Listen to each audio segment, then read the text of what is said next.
ఇప్పుడు మనం కరీంనగర్ జిల్లా సమీపంలో ఉన్న ఇల్లంతకుంట శ్రీ సీతారామచంద్ర స్వామి ఆలయం గురించి తెలుసుకుందాం.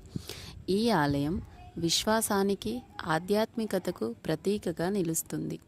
రామాయణ కాలంలో శ్రీరాముడు, సీతమ్మ వారు, లక్ష్మణుడు వనవాస సమయంలో ఈ ప్రాంతంలో నివసించినట్లు మనకు పురాణాలు చెబుతున్నాయి.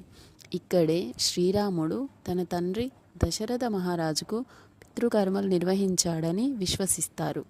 ఆ సమయంలో ఇల్లంద చెట్టు ఫలాలను ఉపయోగించడంతో ఈ ప్రాంతానికి ఇల్లందకుంట అనే పేరు వచ్చి కాలక్రమేణా ఇది ఇల్లంతకుంటగా మారింది.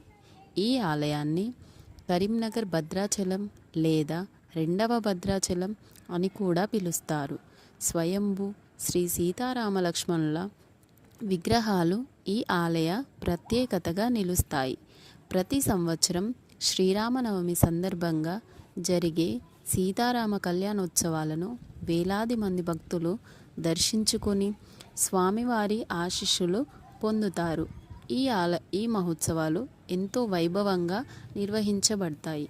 ఈ క్షేత్రం కేవలం భక్తి కేంద్రమే కాకుండా ప్రకృతి రమణీయతతో కూడిన ప్రశాంత వాతావరణాన్ని కలిగి ఉంటుంది.